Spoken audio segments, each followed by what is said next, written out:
Bonjour à toutes et à tous. Avant de se plonger dans ce 26e épisode de la saison 7 de Vue du banc, un petit rappel de ce qui se passe en ce moment sur Coparena, le média, l'appli qu'on a lancé maintenant depuis 2 mois, un peu plus de 2 mois, on vous le rappelle, vous allez sur coparena.com pour vous abonner et vous avez accès, si vous vous abonnez, à beaucoup de contenu. Récemment, on a notamment sorti des émissions audio sur l'OM de 90-91, celui qui va être battu en finale de la Coupe d'Europe des clubs champions par l'Étoile Rouge de Belgrade. Donc on parle de Waddle, de Papin, de Pelé, de Tigana, de plein de choses. Nouveaux épisodes aussi de Tout simplement Ligue 1, un qui a été publié sur l'OL, un deuxième qui va venir sur l'OL dans les jours à venir. Côté article, il y a quelque chose de nos statisticiens Julien Asunsao et Ismail Afoud sur les duels aériens et qui ont été les meilleurs joueurs de Ligue 1 dans ce domaine sur la dernière décennie. Il y a aussi des articles sur les meilleurs jeunes de Ligue 1, les banquets tactiques de Christophe Kuchliz et les analyses tactiques de Florent Antonucci. Il y a plein de choses et il y a même des nouveautés à venir, notamment l'émission sur l'introduction à la littérature footballistique qui arrive très bientôt et qui risque de changer un peu le ton de nos émissions. Donc voilà, vous allez sur coparena.com et vous accédez à tous ces contenus sur l'application. Vue du banc, le podcast pour comprendre le jeu, vous est présenté par PMU.fr. Et on se retrouve donc avec les deux tauliers, Christophe Kuchli et Florent Antonucci. D'abord, salut à Florent Antonucci. Salut Raphaël. Et puis salut à Christophe de SoFoot, je crois. Salut Christophe. Salut Raphaël, effectivement, on a changé mon attribution de média avec lequel je collabore sur la chaîne L'équipe où je suis passé mercredi. Christophe qui est intervenu dans l'équipe du soir pour parler de Sampaoli, de sa relation avec Bielsa et Olivier Ménard, alias Mémé. T'as dit que tu bossais à SoFoot, donc on a été très, très étonnés de l'apprendre. Peut-être toi aussi, sans doute, Christophe. Oui. Il faut démentir cette info. Oui, il faut démentir. Non, mais c'est ce qui est rigolo. Bon, c'est anecdotique, hein, même si je fais pas non plus des passages télé tous les jours, donc c'est un peu dommage qu'ils se trompent. Surtout que je bosse quand même pour quelques médias, donc il y avait moyen de taper juste, même en allant un peu au hasard. C'est qu'il y a pas mal d'échanges de mails, d'échanges de coups de téléphone, etc. avant des passages comme ça qui sont pourtant assez anecdotiques, qui durent 5-10 minutes. Et on t'envoie 1000 questions qui sont amendées, qui sont changées, etc. juste pour que tu sois prêt. Et à aucun moment on te demande qui tu es, pour qui tu bosses. Donc c'est peut-être ça qu'il faudrait plus verrouiller plutôt que des questions qui sont en fait pas du tout celles que tu as une fois que t'es à l'antenne. Mais bon, c'est la magie de la télévision. À noter qu'Olivier Ménard, qui m'avait fait bosser aussi une époque, a été tombé sur ton entretien dans le JDD. Enfin, je sais pas si c'était un entretien ou un témoignage où tu parlais déjà un peu de Sampaoli et Bielsa. JDD que tu n'as pas lu. Bravo Christophe. Messieurs, on va passer au contenu de cette soirée Ligue 1. On s'est concentré sur les matchs, notamment des gros, des 4 qui visent le titre en Ligue 1. Alors je rappelle les résultats histoire qu'on soit tous au même niveau d'information.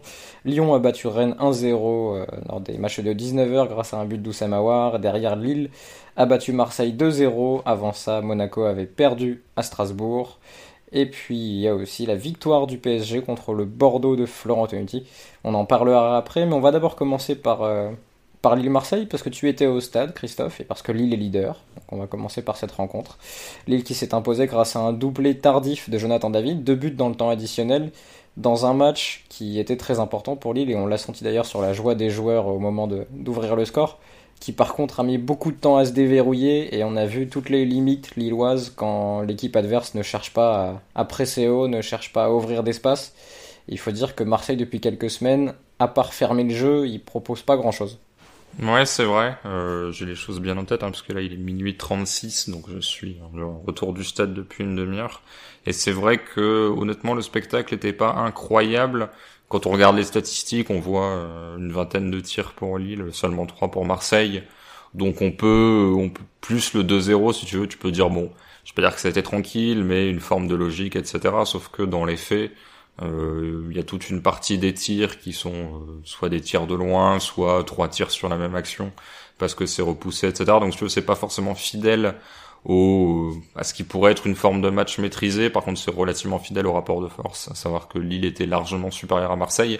Mais c'est vrai que tu ressors de ce match à la fois, alors je vais pas dire conquis, mais en tout cas impressionné par une certaine force mentale lilloise, qui marque donc des buts à la 90e, à la 93e. Les deux de Jonathan David, qui en plus avait eu, on va dire qu'il était pas forcément heureux dans ses choix, c'est-à-dire qu'il était plutôt intéressant dans sa volonté de participer au jeu, Maintenant, cette dernière touche était soit maladroite, soit en gros le mauvais choix, faut tirer, il passe ou inversement. Mais donc cette force mentale-là, elle est à souligner et tu peux pas forcément être beau chaque semaine. Maintenant, pour moi, il n'y a pas forcément le réglage du problème de fond, à savoir qu'est-ce que tu fais face au bloc bas qui se multiplie. C'est-à-dire que même quand tu affrontes Marseille, là t'as bloc bas. Donc ça prouve quand même que, à la limite, tu vois, Strasbourg, là sur le dernier match, bon, c'était pas que un bloc bas, hein, Strasbourg a joué en transition, etc. Mais bon, ça peut s'entendre. Maintenant que Brest, qui est une équipe joueuse, t'attend en bloc bas, et que Marseille, qui était censé être un gros calibre, il y a encore de cela quelques mois, t'attend en bloc bas aussi, ça veut dire que vraiment, plus personne ne va essayer de jouer contre toi, quoi. Et là-dessus, j'ai pas vu d'énormes progressions, à la fois dans l'animation, c'est-à-dire vraiment les circuits collectifs qui te permettraient de créer des décalages, et dans les intentions des joueurs, dans la créativité, puisque on va dire que sur tes choix de passe, de dribble, tes inspirations, j'ai pas vu un homme être capable véritablement de créer des différences. Et là-dessus, c'est vrai que bon, ça finit par passer, parce que quand t'étouffes l'adversaire, voilà, ça finit souvent par passer, mais c'est pas forcément rassurant pour les fois où ça va se reproduire dans les semaines à venir. Les compositions avant qu'on aborde un peu plus cette rencontre. Du côté de Lille, un 4-4-2 comme d'habitude, avec Maignan dans les buts. Un 1-4-4-2 si je voulais faire du zèle, avec, je vais vous faire plaisir, Selic à droite, Fonte et Botman dans l'axe, Renildo à gauche, milieu de terrain, Ikoné, André Sanchez et Timothy Weah, et devant Yazidche et Jonathan David. Du côté de l'OM, 4-3-3 avec Mandanda dans les buts. Une défense, Lirola, Balerdi, Kaleta-Tchar, Nagatomo, Encham, Kamara, Gay au milieu de terrain et Tovin, Milik, Payet devant. Alors, 23 tirs à 3, 60% de possession à 40, Christophe pour le LOSC. Jonathan David qui termine à 7 tirs tout de même, mais par contre une seule grosse occasion jusqu'au temps additionnel, c'est Jonathan Bamba qui frappe à la 62e minute avec là un XG de 0,23 et avant ça je suis en train de regarder, toutes les autres occasions lilloises sont en dessous de 0,10 XG. Donc c'est très très faible et après tu as des buts avec énorme par contre pourcentage de chances de marquer sur les buts de Jonathan David. Mais comment t'expliques autant de difficultés pour Lille sur attaque placée? Est-ce que ça vient du profil des joueurs ou est-ce que c'est l'absence de mécanisme ou d'un jeu de position côté lillois qui fait que finalement t'arrives pas à bouger des blocs qui sont solides, qui sont compacts, mais Marseille n'est pas non plus une équipe au génie défensif. Oui, non, et d'ailleurs, clairement, là c'est pour moi l'exemple absolu du bloc bas, parce que c'est vrai qu'un bloc bas, par définition, c'est chiant, quoi, l'adversaire est regroupé, t'attends, mais un bloc bas qui défend pas très bien, c'est-à-dire que plusieurs fois Renato Sanchez a pris la balle au milieu de terrain, couru tout droit en la poussant, et cassé les lignes comme ça, donc je veux dire, dans l'absolu, je connais des équipes qui jouent bloc médian ou bloc haut qui sont beaucoup plus difficiles à percer que cette équipe marseillaise, et d'ailleurs les tirs en attestent, même si encore une fois, comme tu le disais, il n'y a pas non plus énormément de grosses occasions avant les deux buts, qui sont en plus des buts où sur le premier, Mandanda il laisse quand même refiler une balle qui repousse pile dans les pieds de David à bout portant, où je pense qu'ils peuvent quand même faire mieux, et la deuxième, Ikoné rate sa frappe, ça retombe dans les pieds de David, enfin bon, c'est deux buts un peu random là-dessus. Sur l'animation, sur les joueurs, alors ce qu'il faut dire, c'est que clairement, je pense que là, les joueurs sont pas ultra créatifs. Alors Botman fait une très belle passe sur le 1-0, donc du coup ça tu peux quand même dire qu'il est capable de les faire. Maintenant si tu regardes le profil, là concrètement la ligne de 4 chez Lick normalement était plutôt le troisième central quand Lille relance à 3, notamment quand tu avais Bradaric la saison dernière où il était vraiment très bas. Renildo de l'autre côté est un profil beaucoup plus défensif que Bradaric dont il a pris la place et ça se voit, c'est-à-dire qu'il récupère pas mal de ballons mais il joue systématiquement vers l'arrière. Fonte Botman c'est très solide, par la passe ça casse pas beaucoup de lignes, et là si tu prends la ligne supérieure au milieu de terrain, André fait des belles choses mais encore une fois il a pas une créativité folle, il est plus dans l'effort, dans l'équilibre. Renato Sanchez qui lui est capable de le faire, et Weah Ikoné sur les côtés, où Ikoné c'est encore très intermittent comme depuis un an, et où Weah, j'ai beaucoup de mal à savoir même son poste finalement, parce qu'il peut alterner couloir droit, couloir gauche, attaquant, enfin voilà. Mais ça c'est plutôt un joueur qui est pas maladroit dans le dernier geste, mais de profondeur, et qui dans tout ce qui est redoublement, etc. a beaucoup de mal, avec Yazidche et David devant, qui sont un peu tous les deux des profils 9,5. Tu vois, quand je vois la compo que tu as annoncée, les limites que tu as un peu évoquées et les bonnes périodes dont je me souviens de Lille avec ballon, ça me donnerait presque envie de remettre Sanchez sur un côté pour avoir un milieu qui va pouvoir revenir intérieur, être un peu plus complet dans sa façon de jouer, parce que là, Weah sur le côté, pour l'instant, il y a peu de choses. Enfin, c'est pas extrêmement varié dans son jeu et il y a peu de créativité. Et de remettre Ikoné peut-être derrière l'attaquant, surtout en l'absence de Yilmaz, pour avoir justement ce joueur qui va être capable entre les lignes de fixer. Parce que finalement, la bonne période d'Ikoné à Lille, la meilleure période, c'est quand Pépé jouait à gauche et que Ikoné était un peu en relation avec lui. À droite, peut-être Pépé à droite, pardon, c'est ça, et Ikoné était en relation avec lui en étant un peu plus axial. Est-ce que tu peux pas recréer une relation comme ça avec un Sanchez qui part du côté, un Ikoné qui serait intérieur, pour essayer de créer des connexions un peu plus créatives que ce que tu as aujourd'hui, Christophe? Bah, disons que dans tous les cas, tu toucheras pas à ton 4-4-2. Galtier a décidé et l'a dit. Et effectivement, le 4-4-2 t'offre quand même quelque chose qui est, comme ce soir, hein, la capacité à étouffer l'adversaire, à presser vraiment très haut, à l'empêcher de jouer. Et c'est ce que nous a dit l'ami Nasser Largué en conférence de presse par la suite. C'est le côté, bon déjà, ce qui est un peu la formule habituelle récemment, mais que Lille était la meilleure équipe du championnat, ce que beaucoup d'adversaires disent, mais parce que cette équipe, quand elle t'étouffe, quand elle s'installe dans ton camp, c'est vraiment très compliqué de résister, tout ce qui est pressing, contre-pressing, etc. Donc là-dessus, sur le système, on va dire qui te permet d'arriver dans des zones sans avoir besoin d'être créatif, c'est-à-dire que tu peux assez vite être à 30-35 mètres du but adverse, t'as pas à tout remonter, donc du coup, c'est vrai que les limites que j'évoquais, notamment sur la ligne de 4 derrière, se voient pas forcément, parce que tu touches assez vite des joueurs assez hauts sur le terrain. Maintenant, c'est vrai que la question de l'avant-dernière passe, de la dernière passe, et de quelle combinaison tu peux faire une fois que tu arrives dans ces 30 mètres adverses, peut se poser. Après, le problème, c'est que Sanchez a été quand même blessé pendant pas mal de temps, pendant genre novembre, janvier, quoi, globalement. Et là, il commence seulement à retrouver le rythme. Donc, est-ce que Sanchez aurait l'explosivité actuellement pour être véritablement un bon ailier droit? Je sais pas. Mais c'est vrai qu'il y a... Alors, encore une fois, on parle du premier.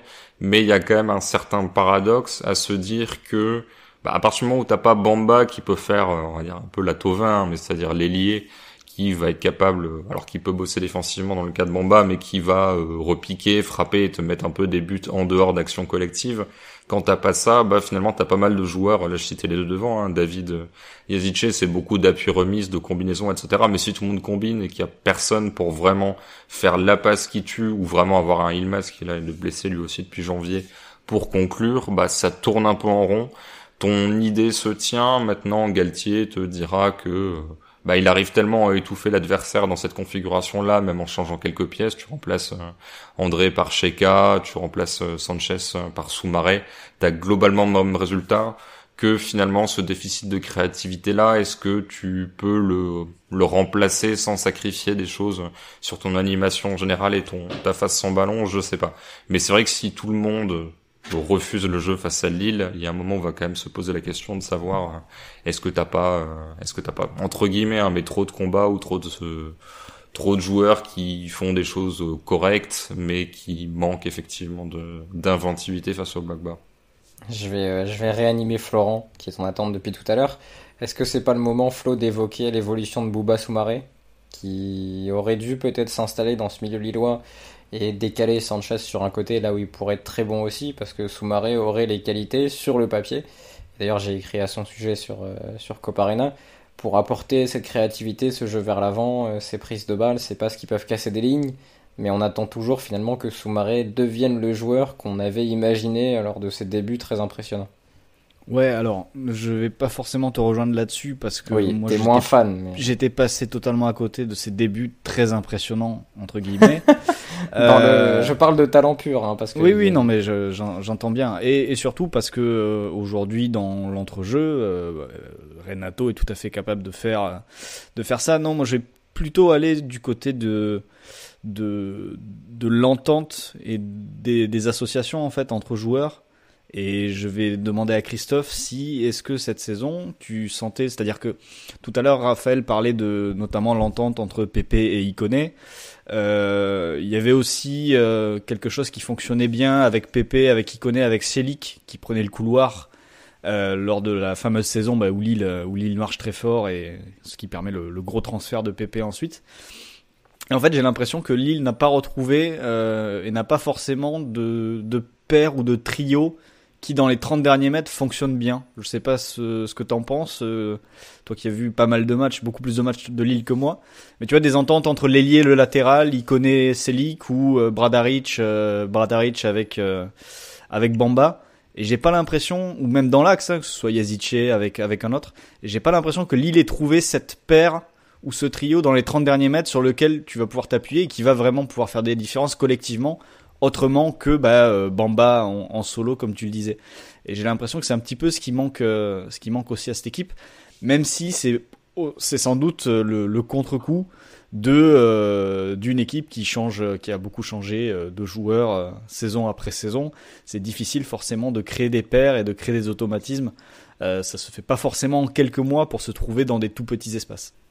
C'est vrai que le principe du 4-4-2, c'est quand même l'animation par des pairs. Et là-dessus, il y a des choses qui parfois émergent, mais qui semblent presque plus, on va dire improvisé sur le moment du match, en tout cas une compréhension qui se noue, mais qui sort un peu de nulle part. Et d'ailleurs, ça se voit d'autant plus que si Yazice est amené à jouer en ce moment en championnat, c'est parce que il a été relancé en Ligue Europa, que déjà il était installé comme deuxième attaquant, alors qu'au départ c'est un numéro 10 qui l'an dernier était testé plus ou moins dans le couloir, mais pas du tout dans une position avancée, et qu'au final, avec ces 2 triplés en Ligue Europa, tu lui découvres un pied qui est finalement meilleur pour conclure que pour animer le jeu. Donc tu le mets un petit peu plus haut, mais les paires qui fonctionnent bien en Ligue Europa, où ça tournait quand même pas mal, c'était vraiment une forme d'instinct, et ça, on va dire, ça récompensait des dominations collectives, mais qui étaient sur des compréhensions, mais sans ballon, la compréhension notamment des 2 paires axiales, André, Sanchez, même si c'est pas la seule, c'est globalement André plus à peu près n'importe qui, ça fonctionne, et surtout la défense centrale, fond de Botman, celle-là sans ballon, c'est toujours, ça fonctionne toujours, mais c'est vrai que vraiment l'exemple absolu, c'était, alors même si Celik et d'autres faisaient des bonnes choses, mais c'était Ikoné Pepe qui permutait beaucoup, les 2 gauchers, l'un 10, mais qui a pas mal joué sur l'aile, même pendant sa formation, l'autre qui est capable de repiquer, donc du coup il y avait quand même une vraie compréhension, en plus les 2 qui sont extrêmement amis. Et là, tu retrouves pas ça. Donc au final, t'as suffisamment de talent et suffisamment de domination pour te trouver un homme providentiel assez régulièrement. Mais encore une fois, en plus t'as le problème, pas revenir en boucle là-dessus, mais le fait qu'Yilmaz soit blessé, finalement t'es toujours, alors même si David est un 9, c'est pas forcément un 9,5, même s'il est capable de jouer plus bas, mais globalement t'as toujours 2 paires avec des joueurs qui vont être un petit peu dans le même registre, là où Yilmaz va quand même toujours aller chercher la profondeur. Et c'est-à-dire que Weah peut le faire, mais Weah en 9, ça passe, mais je suis pas sûr que ça soit une option pour une équipe qui vise le titre en Ligue 1. Du coup, comme je le disais, tu rajoutes des joueurs qui vont combiner, mais tu crées pas de profils qui, sur le papier, peuvent bien se compléter, soit parce qu'ils vont faire la même chose, mais du coup, ils vont pouvoir permuter et chacun occuper les zones de l'autre alternativement, soit au contraire, parce que t'en as un qui va prendre la profondeur et l'autre qui va rester en soutien, et où du coup, ça va assez bien délimiter les zones d'occupation. Et puis Yilmaz a un truc aussi, c'est que quand t'es dans une période d'ultra-domination, le truc le plus simple, quand tu domines territorialement, si tu veux mettre le danger, s'il faut pousser, etc., c'est commencer à centrer. Et Yilmaz sera quand même un ajout important quand il va pouvoir revenir, parce que sur le côté abnégation, l'envie d'aller mettre la tête là où personne veut y aller, j'ai l'impression qu'il y a que lui sur la ligne d'attaque du LOSC qui est capable de faire ce genre de choses, d'aller couper des trajectoires dans la surface, d'aller s'imposer entre 2 défenseurs pour mettre une tête ou n'importe quelle autre partie du corps. Et là-dessus, il aidera sans doute le LOSC quand il reviendra. D'ailleurs, je sais même pas quand est-ce que c'est prévu. A priori, c'est pour le match de Monaco. Donc pas en Coupe de France, mais la journée suivante. Mais ça fait 1 mois qu'il doit revenir, en fait. Il était censé être blessé 2-3 semaines, et là, ça fait 6-7. Mais là-dessus, rien que là-dessus, je pense que lui peut être capital dans la fin de saison, parce que c'est vrai que il y a aucun joueur qui a ce sens-là, j'ai l'impression, dans la ligne d'attaque. C'est pas des mecs qui sont attirés par le but, attirés pour aller à la guerre dans les 6 mètres. Lui, pour le coup, quand il va falloir, il hésitera pas à y aller, quoi.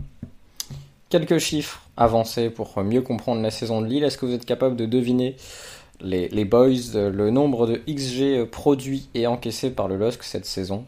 Il y a eu 28 journées, donc je peux même faire la comparaison avec la saison précédente. Christophe, toi qui est notre original de l'étape, je le répète. Je dirais, franchement, c'est très difficile. 39 pour et 15 contre. Ouh, t'es pas loin du tout, puisque c'est 30, je vais même pas poser la question à Florent, puisque c'est 38 pour et 17 contre. Donc t'es pas loin du tout, et la saison passée, donc il s'est terminé après 28 journées également, Lille était à 40 pour, donc à peu près dans les mêmes eaux, mais à 30 contre. Donc la vraie différence Ouais, entre les deux saisons vient de cette évolution sans ballon. Ouais, c'est la qualité défensive et pour le coup, on est vraiment sur des chiffres assez dignes d'un Atlético Madrid. Oui. Très en avance défensivement parce qu'ils sont de très très loin en termes de XG contre. Ils sont très très loin devant le deuxième. Ils ont concédé 10 XG de moins que le deuxième qui est Lyon. Et en XG pour, par contre, ils ont pas mal de retard. Ils sont que 6e.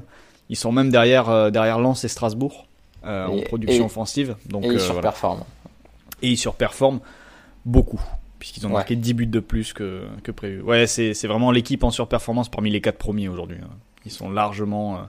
ils ont 8-9 points de plus que prévu, entre guillemets, par le modèle qui est celui d'Understat, là. Surperformance notamment grâce à Yilmaz, Yazice et Bamba, qui sont tous les 3 en avance, alors que Jonathan David est dans les temps. Il est à 9 XG et 9 buts marqués. Donc le début de saison, c'était surtout du manque de réussite et il se rattrape et finalement risque de signer une première saison plutôt correcte en Ligue 1. Voilà pour le LOSC. Un mot rapide sur l'OM, Christophe, qu'est-ce qu'on en garde ? Qu'est-ce que si tu es Jorge Sampaoli, que tu connais si bien, sur lequel tu es intervenu à l'équipe du soir, qu'est-ce que tu gardes dans la production marseillaise de ces dernières semaines ? En fait, je garde le fait que Nasser Largué est tellement mis de calme dans l'institution olympienne que c'est extrêmement calme sur le terrain parce qu'il ne se passe globalement rien. J'ai eu la chance de voir, de voir 2 matchs au stade de l'OM parce que j'ai vu aussi le match face à Lens qui là était plus animé parce que Marseille mène 2-0, ça se termine à 2 partout. Mais Marseille a joué 45 minutes à la seconde période, il y avait plus personne et Lens peut quand même être assez triste de ne pas gagner ce match-là. Mais en fait, j'espère que les gens auront de la mémoire et que si ça se passe plutôt bien pour Sampaoli, on ne dira pas oui, mais le matériel, ceci, cela. C'est-à-dire ce qui est un peu, alors dans une autre galaxie, mais ce qu'on pouvait dire sur Guardiola, oui, mais il avait Xavi, Iniesta, machin, alors que Iniesta était pas forcément titulaire, etc. J'espère que si des mecs, alors Thauvin sera rapidement plus là, mais si un Payet se remet à bien jouer au foot et d'autres se mettent à être bons, on verra son travail, parce que là, ce qui est fait avec Nasser Largué en termes d'animation offensive, hormis tenter des systèmes, je vois absolument pas l'idée, et la plupart des joueurs, en plus, me semblent même pas en capacité de s'exprimer. Alors, Milik est pas forcément dans la forme de sa vie, il a pas joué pendant 6 mois, et là, il revient de blessure, mais ça va pas, et globalement, la plupart des joueurs, si t'enlèves de temps en temps un peu Gay et Camara, t'as du mal à voir ce qu'ils sont capables de faire, et j'ai un peu peur pour, on va dire, les principes d'intensité, etc. de Sampaoli, parce que cette équipe me semble totalement léthargique. Et c'est là-dessus qu'on va voir, est-ce que, effectivement, ces joueurs ne sont pas bons du tout. Enfin, pas bons du tout, j'exagère un peu, mais voilà, est-ce que... En tout cas, si on peut dire un truc positif, c'est que je pense que Bouba Kamara peut plaire à Sampaoli, parce qu'en termes d'activité, lui par contre, je pense qu'il est pas capable d'être endormi. Il peut jouer à tous les postes. Il peut jouer à tous les postes, je crois. Mais c'est un peu ce qu'il a fait d'ailleurs, par défaut. Le problème, je sais pas si au stade t'as eu la même impression, Christophe, mais à la télé c'était très impressionnant encore. Ouais, en fait, le problème c'est que s'il avait des partenaires qui étaient tous capables de gérer leur zone, il aurait qu'à gérer la sienne, il serait pas obligé d'aller investir la leur, quoi. C'est toujours pareil. Donc bravo à lui. Effectivement, il est assez impressionnant. Maintenant, je me dis que dans un collectif plus fonctionnel, tu le verrais un petit peu moins et que ça serait mieux. Non, mais enfin, dans une équipe avec des permutations, ça serait pas mal, tu vois. Ouais, non, bien sûr. Non, mais Camara, ça fait partie des gens, mais est-ce que tu vas bâtir autour de lui ou est-ce que tu vas être obligé de le vendre cet été, je ne sais pas. Mais là, quand je vois cette équipe, je me dis, mais Sampaoli va vouloir faire courir des mecs qui auront pas envie de courir, qui pourront pas courir, qui sont incapables de s'animer. Enfin voilà, je vois une équipe vraiment parmi les plus faibles que j'ai vues au stade cette saison. Maintenant, quand tu regardes juste les noms, même Lirola ou autre, alors Nagatomo, je sais pas spécialement en parler, mais le trio d'attaque, Lirola, Gaï, Camara, tout ça, il y a vraiment des choses intéressantes à faire. Mais c'est vrai que quand tu vois un spectacle comme ça, tu dis oulala, mais je suis Sampaoli, là, je suis confiné dans mon hôtel ou je sais pas où pendant une semaine. Je suis Marseillais, je suis sûr je vérifie qu'il a bien signé les papiers, parce que moi, rester une semaine enfermé dans une chambre d'hôtel pour pouvoir ensuite coacher ça, j'ai pas trop envie quand j'ai eu Séville ou d'autres ou le Chili avant, quoi, parce que là, ça ne semble pas compatible, mais je pense sincèrement qu'il y a une sous-performance actuelle et que t'es capable de faire mieux, mais peut-être plus pour la saison prochaine avec une vraie prépa que là sur les derniers matchs où ça me paraît quand même compliqué. L'effectif semble à bout à la fois mentalement et physiquement. Pour info, Marseille, puisque t'es dans les stats avancées tout à l'heure sur celle de Lille, sur la période avec Nasser Largué, donc il y a eu 7 matchs, puisqu'il y avait le match en retard, ils ont commencé justement au match où t'étais face au RC Lens. Donc 7 points en 7 rencontres. En termes de XG, ils ont 4,83 XG pour. C'est le 18e total sur la période. 18e total avec un match en plus que la plupart des autres équipes. En 7 matchs, quand la majorité des autres équipes ont 6 matchs. Notamment Dijon et Reims qui sont derrière à 4,63 Dijon et Reims qui est à 3,33 et qui est 20e sur la période.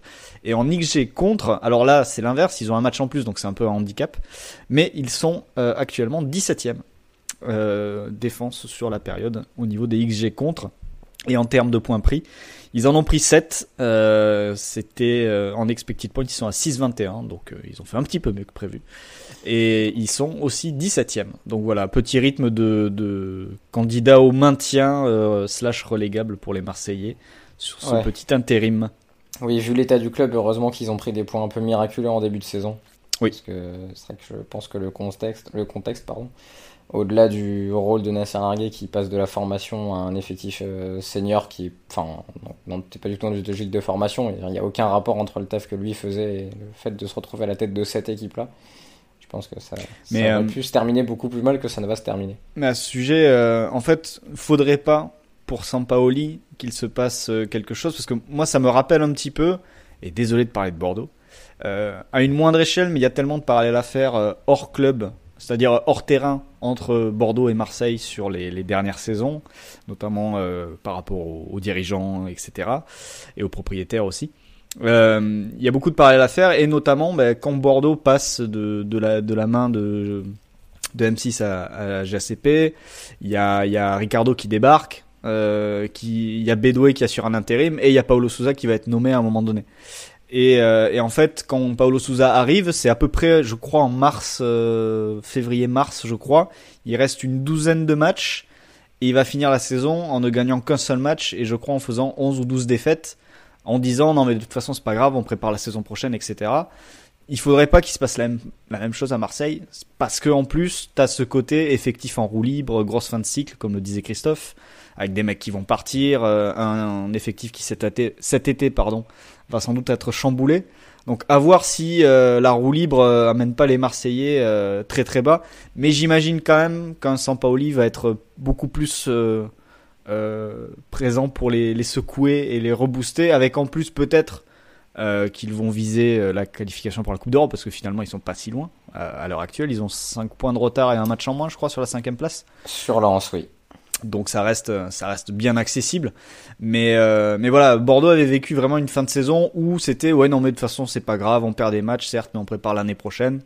À voir si s'il ne peut pas se passer la même chose, parce que comme le disait Christophe, voilà, il y a un effectif, il y a des mecs qu'il va falloir soit réveiller, soit il va falloir faire avec eux et ils voudront peut-être pas trop se fouler jusqu'à la fin de la saison. Après j'ai l'impression que Sampa est moins philosophe que Paulo Sousa. Oui absolument, mais c'est ce que je disais. Dans l'approche, je pense que déjà de base, il va vouloir avant tout les réveiller sur le côté effort, intensité, le côté pressing, intensité. Ouais. Là où Sousa voulait poser vraiment les bases d'une possession un peu plus calme et un peu plus posée. Donc là déjà rien que ça, oui, par rapport à la première clé qu'il va vouloir installer, je pense que s'il se tourne vers l'intensité, ça devrait un peu les réveiller, mais il faudra qu'il trouve les bons joueurs pour être réactif. Sachant, mini parenthèse, que alors certains vont partir, tu peux les imaginer un peu en baisse de motivation. Je pense qu'un Thauvin peut quand même être relancé si tu lui fais comprendre que ses performances depuis quelques mois vont certes lui amener un nouveau club où il aura une prime à la signature, etc. Sauf que ça sera pas un bon club, en fait, s'il continue à jouer comme ça. Donc il y a peut-être des mecs qui, en gros, sont sur le départ. Oui, bon, l'OM, je m'en fous. Mais si tu leur fais comprendre que, oui, d'accord, sauf que t'espérais peut-être aller à Milan et là tu vas te retrouver à Villarreal, ça peut être une corde sur laquelle jouer au moins pour Sampaoli. Ouais. Après, le problème, sauf s'il a déjà signé. Sauf s'il a déjà signé, ce qui expliquerait les choses. Ouais, ça pourrait, ouais. On n'a pas d'infos, hein, mais c'est une possibilité quand même. Thauvin qui signe ça. Alors j'exclus la saison dernière parce qu'il a joué que 2 matchs et 13 minutes, donc l'échantillon est complètement biaisé. Mais qui signe sinon en termes de non-penalty expected goals par 90 minutes, plus expected assists par 90 minutes, la deuxième meilleure saison de sa carrière, en chiffre avancé. Donc voilà, je sais pas comment le prendre. Après l'impression visuelle, la production n'est pas forcément la même sur 90 minutes que ses meilleures périodes. Mais il est toujours décisif en tout cas. Et ça c'est quand même une arme importante pour signer un contrat. Ça peut servir. Il est toujours le joueur le plus décisif de l'OM, même dans des contextes pourris. Donc voilà pour Florian Thauvin. Bon, ça aide aussi sur le fait qu'il ait joué beaucoup de minutes cette saison, contrairement à d'autres saisons. Un dernier point sur Marseille, dire qu'il faudra aussi, au-delà du nouveau coach et de l'avenir du club, dans quelles mains sera-t-il dans quelques temps, mettre enfin en place une cellule de recrutement correcte et qui va s'établir sur le long terme, parce que quand tu es dans le pays qui forme les meilleurs centraux et le plus de centraux au monde quasiment, et que tu vas en Allemagne pour chercher Balerdi, c'est quand même dommage. Alors que l'Allemagne a pris Maxence Lacroix à la France, qui est meilleur que 95% des centraux de Ligue 1 alors qu'il a 20 piges. Mais de toute façon là sur le recrutement ils vont encore virer tout le monde, ils vont encore changer totalement la cellule, donc on va voir ce qui se passe. Ouais. Non mais franchement, en plus Marseille c'est extrêmement frustrant parce que c'est un club qui arrive quand même à faire des résultats tous les 2-3 ans en ayant une formation très très moyenne disons par rapport aux joueurs du bassin et un recrutement pareil, très très moyen. Donc si ce club était plus professionnalisé ou en tout cas je sais pas plus performant, ça pourrait donner quand même quelque chose de très intéressant et c'est dommage pour la Ligue 1 que ce ne soit pas le cas. Voilà pour ce Lille-Marseille qu'on a débriefé en longueur et on a fait quelques digressions. Passons à Lyon-Rennes, Florent, qu'on a vu tous les deux.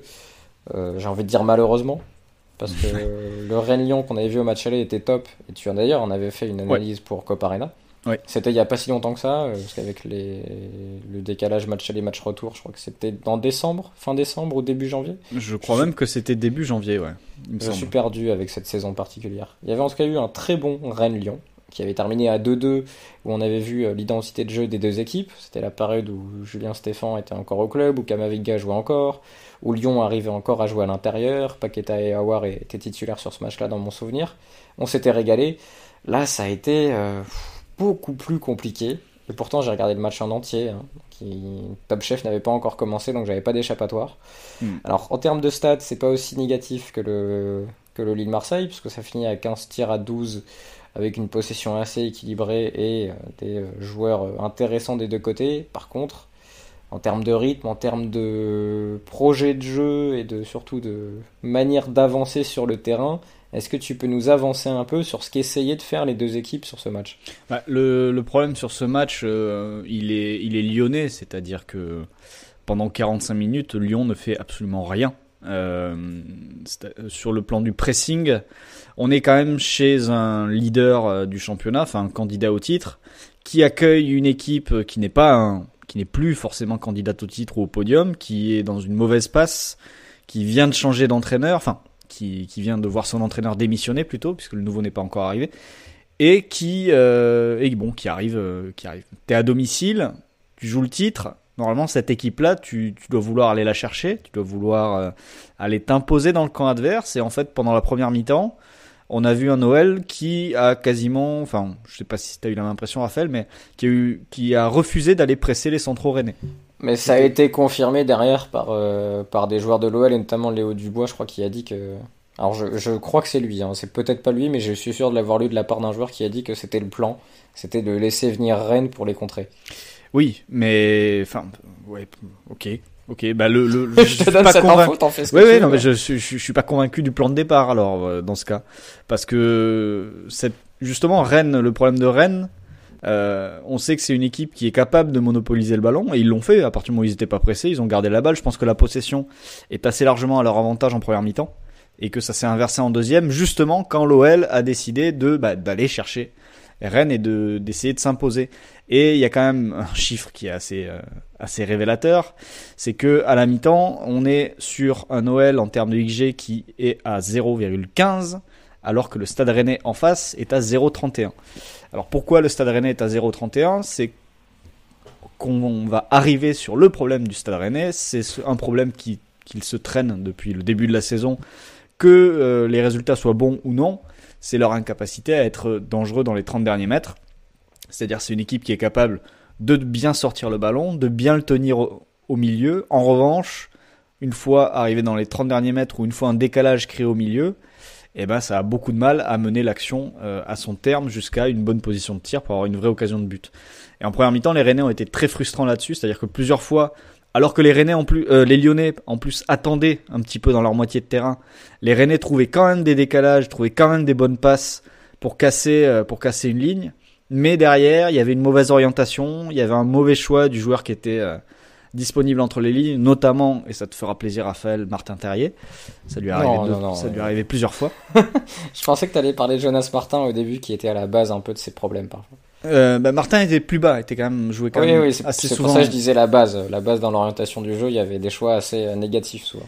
Ouais, ou neutre, on va dire, ouais. Mais c'est vrai que voilà, cette première mi-temps, il se passe rien parce que Lyon attend face à une équipe de Rennes qui donne rien en transition parce qu'ils peuvent garder la balle, ils ont la qualité technique, mais qui est aussi incapable d'être dangereux et de mener une action jusque dans la surface de Lopez. Et en deuxième mi-temps, Lyon joue plus haut, Lyon va chercher enfin son adversaire, Lyon va forcer des relances, va forcer Rennes à revenir jusqu'à Gomis, et Lyon va finalement mettre la pression. Et en fait, en deuxième mi-temps, les Rennais, ils vont créer autant qu'en première quasiment, ils terminent à 0,25 je crois en deuxième, alors que Lyon passe de 0,15 créé et finit le match à 1,94 XG. Donc je vous laisse faire le calcul, mais ils finissent quasiment la deuxième mi-temps à 1,8.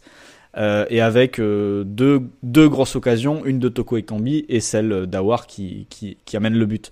Donc vraiment le problème de Lyon ce soir, je pense que c'est un problème d'approche, comme tu le disais tout à l'heure. Si Dubois dit que le projet à domicile c'était d'attendre et de contrer Rennes, franchement t'es pas dans la tête d'un candidat au titre, je pense. Donc et ça peut être très problématique pour l'OL qui a, faut quand même le signaler, les meilleurs chiffres avancés du championnat et d'assez loin en termes d'expected points. Ils ont quand même 4 points d'avance sur le PSG par rapport à l'année dernière et ils ont des chiffres XG et XG contre assez similaires aux Parisiens. Deuxième meilleure attaque juste derrière le PSG, je crois, et deuxième meilleure défense par contre plus loin de Lille. Et deuxième meilleure défense, oui. Et donc jusque là, en fait, tu pouvais dire si Lyon n'est pas devant, c'est qu'ils ont quand même eu des périodes où ils n'ont pas eu de réussite, notamment en début de saison avec Toko qui ratait quasiment un sitter par match dans les 6 mètres. D'ailleurs, il en manque un malheureusement pour lui encore ce soir. Donc tu pouvais dire il y avait ce manque de réussite là, mais quand tu vois l'approche tactique sur le match de ce soir, ils finissent par gagner, hein. Mais ce match-là, contre une équipe qui a peut-être un peu plus de réussite que le Stade Rennais et qui est capable de marquer dans des positions un peu compliquées, ce match-là, à la mi-temps, tu peux être mené et derrière tu cravaches et tu perds sans doute 2 points. Et ça, tu ne le dois qu'à ton approche de départ très passive, alors que normalement, tu dois rentrer sur le terrain avec beaucoup d'autres ambitions, je pense. Les compositions, j'en profite, victoire 1-0 de l'OL, j'allais dire d'Aouar, ça me permet de développer un point après. Victoire 1-0 de l'OL sur un but d'Aouar, pardon. Les compos, Lopez dans les buts côté lyonnais, Dubois, Marcelo, Denayer, Dechiglio derrière, au milieu de terrain, Thiago Mendes entouré de Cacré et de Guimarães, devant Slimani, Depay et Toko Ekambi. Du côté des Rennais, Alfred Gomis dans les buts, Traoré, Niamsi, Aguerd, Truffert derrière, Jonas Martin avec Nzonzi et Grenier, et puis Doku, Guirassy et Terrier devant. Et juste sur Terrier, et je profite que Christophe soit là et Lillois, parce que du coup il l'a vu quand il était encore jeune, mais pour moi c'est l'exemple du joueur en fait qui a fait une demi-saison intéressante avec Strasbourg, parce qu'il a surtout marqué ses buts sur quelques matchs où il a été très impressionnant, mais du joueur qui est parti beaucoup trop tôt dans un grand club et qui du coup maintenant se trimballe l'étiquette du joueur passé dans un grand club dont il faut attendre beaucoup, mais dont le niveau maximal a jamais été prouvé en fait. Et j'ai l'impression qu'il y a beaucoup d'attentes, notamment quand il a signé à Rennes, de dire il vient de Lyon, ça y est, on a trouvé un attaquant, alors que Terrier n'a jamais emmené une attaque de Ligue 1 sur plus de 10 matchs de suite de façon fiable en fait. Et c'est pour moi vraiment l'exagération du modèle où on prend un mec dès qu'il est bon à 18, 19, 20 ans parce qu'on se dit il va être très bon, on va faire une bascule. Mais Terrier, est-ce qu'à Lille il y avait une cote énorme quand il commence, ou est-ce que j'ai l'impression que c'est sur quelques matchs en espoir et 2-3 perfs avec Strasbourg que finalement son avenir s'est dessiné pour 2-3 ans, Christophe? Ouais, t'as donné une partie de la réponse que j'allais faire en parlant des espoirs, parce que pour moi c'est surtout sur ces perfs en espoir qui fait son transfert plutôt que Strasbourg. Lille est quand même relativement content de le lâcher parce que on parle pas d'un surdoué. Alors il y a des formes de surdoué dont tu savais quand même qu'ils allaient pas forcément passer le cut, notamment Alexis Araujo qui maintenant doit être quelque part en Ligue 2, qui est un mec très technique, une espèce de numéro 10, très doué, mais qui a d'ailleurs toujours un corps très frêle. Il doit faire à peine plus d'1m60 et une cinquantaine de kilos. Donc tu savais assez vite que, puisqu'il n'y avait pas de développement morphologique, ça allait être compliqué de passer le cap. Martin Terrier, voilà, en anglais c'est late bloomer, quoi.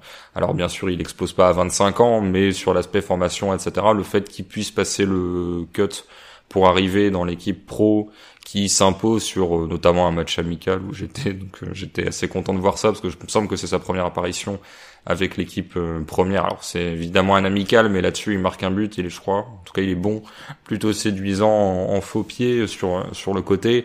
Et là-dessus, je me dis ça sera encore l'un de ces mecs qui repipe, qui frappe. Et assez vite, il passe les étapes, mais surtout, il montre une certaine, alors à la fois une activité au pressing, une certaine polyvalence, une capacité à marquer des buts, en tout cas face à des adversaires de niveau, on va dire, abordable, si tu prends notamment les matchs en espoir.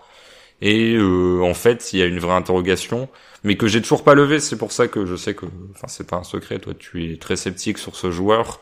Florent, je crois, est assez neutre. Moi, je suis vraiment dans l'incertitude totale parce que j'ai l'impression qu'au plus tu le vois, en fait, au plus c'est difficile de te faire un avis. C'est-à-dire que si tu le prends sur un bon jour, tu vas te dire oui, ok, c'est pas mal. Si tu le prends sur un mauvais, tu vas dire ouais, mais dans l'orientation, dans le jeu entre les lignes, la compréhension, le positionnement, etc., il y a quand même des lacunes qui font que jamais un mec comme ça ne peut actuellement se trouver dans un club, on va dire, de niveau Ligue des Champions. C'est-à-dire qu'il devrait être dans un Montpellier ou autre. Et moi, qui l'ai vraiment beaucoup vu, j'avoue que je ne sais pas, en fait. Je ne sais pas parce que ces courbes de performance sont quand même très sinusoïdales et que il y a certaines qualités que je lui vois, certains matchs que je ne lui vois pas à d'autres et inversement. Donc c'est très étonnant. Le seul truc qui finalement pour moi est assez, alors je sais pas si c'est fiable chez lui, mais qu'en tout cas tu vois se répéter assez souvent, c'est la volonté quand même de faire des efforts, ce qui ça peut être une forme de passeport pour durer au haut niveau, de pas être un flemmard, parce que même les mauvais jours, techniquement, tu vas quand même aller te bosser au pressing et pour le collectif. Et surtout, un truc où c'est pour moi la plus grande qualité de Thomas Müller. Alors évidemment, lui, il est pas au même niveau, mais c'est cette capacité à faire des petites déviations, des petites talonnades, etc. Juste les trucs en une touche où tu redresses la course de la balle, etc. Des petites inspirations qui peuvent être intéressantes, notamment face à des blocs bas, etc. Où parfois c'est ça, cette redirection de la balle qui va faire des différences.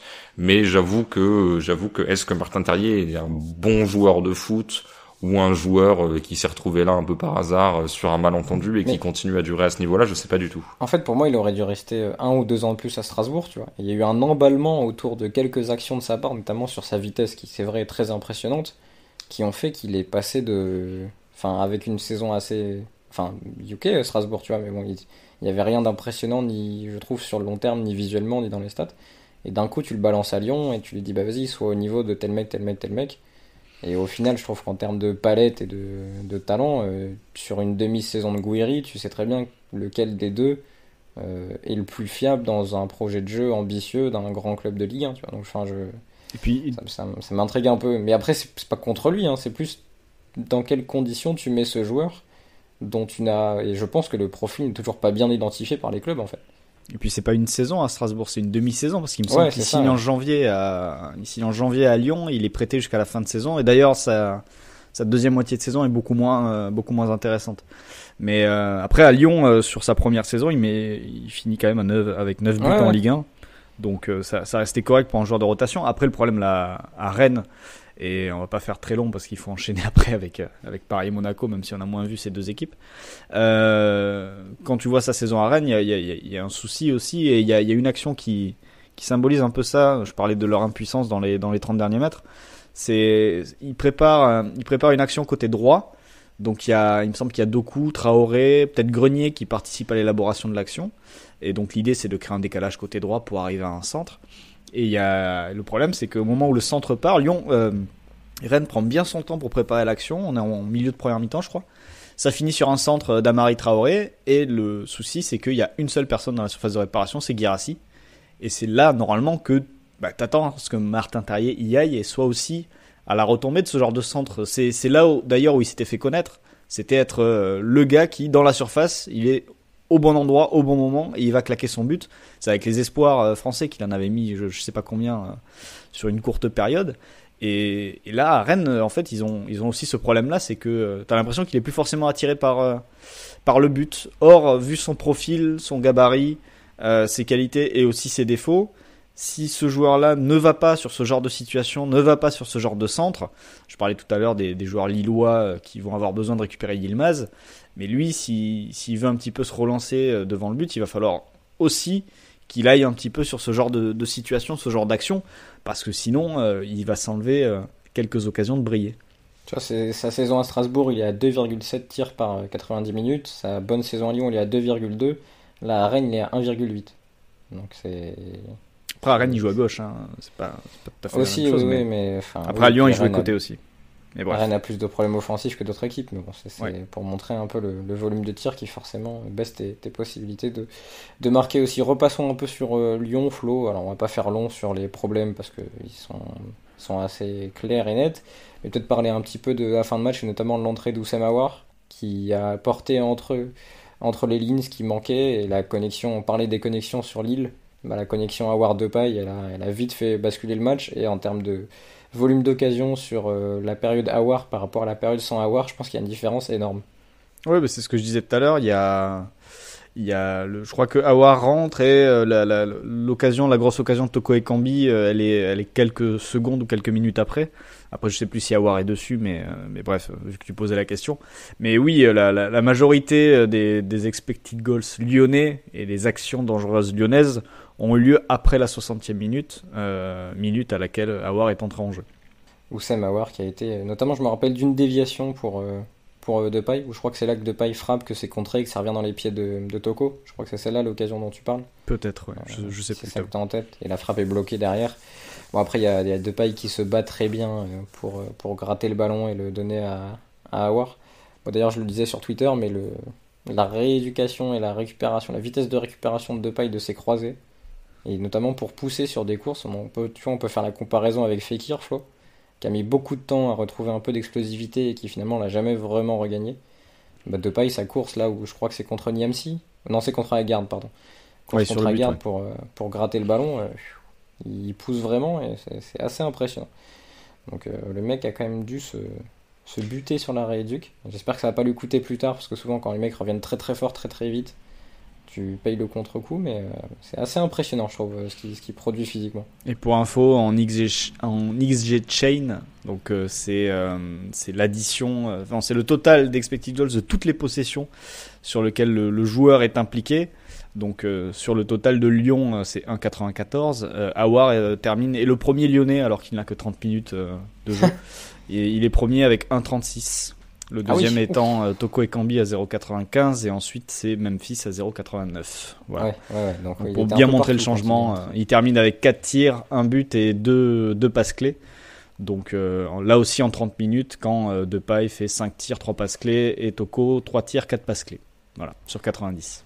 Très bien. Est-ce que tu veux rajouter quelque chose sur ce Lyon-Rennes, Flo, ou enchaîner sur l'autre match que tu as vu ce soir?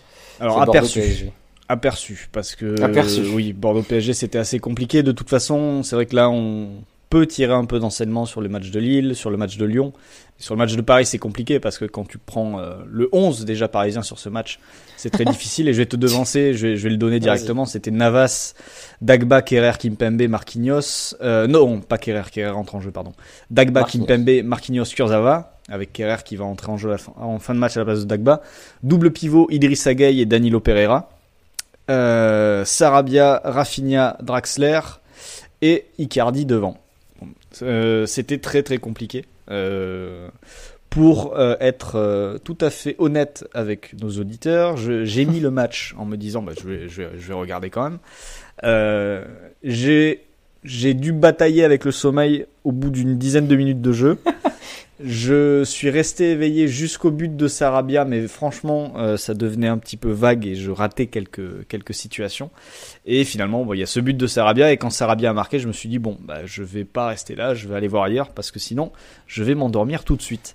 Donc tu as raté la grosse occasion de Wang Weizhou à la 35e minute. Absolument, je ne sais absolument pas ce qui s'est passé, mais c'est la plus grosse occasion du match pour Bordeaux. Sinon, les autres c'est 0,08 ou moins. Ouais, non, mais c'était assez compliqué. Je suis revenu en fin de match et c'était toujours aussi difficile. Donc voilà, de toute façon, très compliqué de juger ce PSG depuis le match face au Barça, qui était un excellent match, et on verra ce qui va se passer. Ça sera mercredi prochain, le match retour face au Barça. Mais là, en championnat, c'est compliqué. J'ai pas les mots en fait. Voilà, ils ont perdu face à Monaco et c'était une défaite très logique face à un adversaire qui avait très bien su lire les forces qu'avait montré Paris face à Barcelone, notamment offensivement, et Monaco avait su fermer et se montrer réaliste sur les situations où ils ont pu sortir et aller piquer. Donc vraiment bravo à Kovac. On n'avait pas parlé de ce match, mais voilà, j'en profite maintenant. Ensuite, ils ont joué Dijon, ils ont gagné facilement et il n'y a pas de surprise à ce niveau-là. Là, ils vont prendre des points à Bordeaux dans une situation qui était quand même très compliquée parce qu'il y avait toute leur ligne d'attaque quasiment qui était HS. Donc très bien pour eux. Maintenant, voilà. De toute façon, pour Paris, comme le dit Pochettino, même si entre deux filets d'eau tiède, il a dit quelque chose qui est vrai, qui est factuel, c'est s'ils gagnent leurs 11 matchs d'ici la fin de saison, ils seront champions. Ils vont quand même jouer Lyon et Lille, et ça va arriver très vite parce que Lyon c'est dans 10 jours je crois, ou 15 jours. C'est le 21 mars à Lyon, donc ouais, après la trêve du coup. Ouais, c'est ça. Et ensuite ils vont jouer Lille début avril. Bon voilà, on peut imaginer que le titre pour eux se jouera vraiment sur ces matchs-là, parce qu'on peut imaginer aussi qu'un Paris, même en roue libre et même au ralenti, soit capable de prendre des points face à Strasbourg, face à Saint-Étienne, face à Metz, face à Lens. Attention à Lens peut-être, ou Metz. Mais voilà, ça va se jouer sur leurs deux confrontations, début avril, fin mars, début avril contre Lyon et Lille. Et voilà, s'ils ne gagnent pas, ça sera intéressant par contre. Sachant que tu auras sans doute si tu es qualifié, les quarts de Ligue des Champions dans les mêmes eaux. Ouais. Alors, je ne connais plus les dates prévues pour les quarts de finale, mais le 8e retour est le 10 mars. J'imagine que les quarts seront à peu près autour de ces matchs-là, notamment peut-être après, parce qu'il me semble qu'il y a une trêve internationale entre les deux, entre Lyon et Lille. Oui. Donc ça sera sans doute début avril. Et il y aura pas mal de choses à gérer pour le PSG à cette époque-là de l'année, qui finiront le championnat à Brest. Donc peut-être que l'équipe d'Olivier Dalloglio sera arbitre du titre. C'est pas impossible. Si le PSG ne crée pas l'écart d'ici là. Donc voilà pour le PSG, on va pas s'éterniser un peu plus sur eux, parce que de toute façon on va en reparler quand ils vont rejouer le Barça. Est-ce qu'on dit quelque chose sur Monaco ? Est-ce que vous avez vu Monaco, Flo, ou est-ce qu'on va faire encore criser les supporters monégasques qui écoutent Vue du banc, qui se plaignent parce qu'on parle pas assez de Monaco? Non, mais Monaco, alors je saurais pas dire si je suis d'accord avec Christophe Galtier qui a dit cette semaine en conférence de presse que pour lui Monaco était la meilleure équipe de Ligue 1. Ce qui est sûr par contre, c'est que par rapport à Lille, par exemple, si tu opposes les deux équipes, et d'ailleurs elles vont se retrouver lors de la prochaine journée puisqu'il y a un très joli Lille-Monaco, ça sera un dimanche je crois, dimanche 17h05 pour le fameux horaire, et en fait c'est un petit peu l'anti-Lille en termes de profil d'équipe, parce que d'un côté et de l'autre il y a deux 4-4-2 qui s'affrontent, mais Monaco fait preuve d'une créativité beaucoup plus importante en possession. Alors, Monaco joue pas forcément en 4-4-2 quand même. En phase défensive, ça, si. Oui, d'accord. Je parle de la phase défensive, moi. Oui. C'est deux 4-4-2 de base, mais qui s'animent très différemment.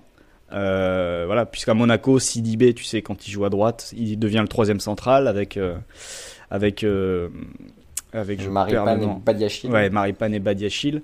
Et à gauche, t'as Caio Henrique qui prend le couloir, Crépin Diatta qui joue à droite. Enfin, il peut y avoir des adaptations. Il y a Aguilar aussi qui peut rentrer dans cette équipe. Mais bref. Il y a Dissasi maintenant qui a pris la place de Sidibé depuis qu'il a muselé Kylian Mbappé. C'est ça. Aussi. Mais voilà.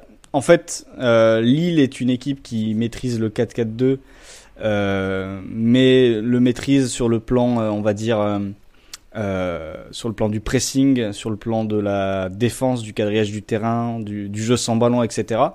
Et Monaco le maîtrise, mais différemment, c'est-à-dire avec beaucoup plus d'idées, de créativité en possession, comme je disais. Et du coup, ça rend les choses intéressantes. Après, voilà, il y a cette variation, évidemment, avec le 3-4-3 qui est possible.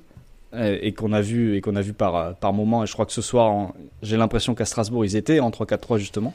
Oui, avec des stats très étranges, parce qu'ils finissent à 5 tirs et Strasbourg finit à 17 tirs. Donc, oui, ils ont j'ai l'impression que c'était un match un petit peu compliqué pour eux, mais du coup équipe très agréable à voir. Je pense que des équipes de tête, c'est peut-être la plus agréable à voir, c'est-à-dire tu sais à peu près ce à quoi tu vas avoir droit à chaque fois. Néanmoins, je lui vois des limites. Alors, je ne sais pas si ce sont les limites qu'on a vues ce soir, mais dans des situations où justement, notamment le match aller face à Lille, où l'adversaire va les chercher, va les empêcher de développer leur jeu, va les presser, je suis pas sûr que ce soit une équipe qui puisse s'exprimer, notamment sur des transitions ou des attaques rapides, parce que devant, ça va pas forcément très vite. Ça manque un peu entre Folland, Ben Yedder et Diop.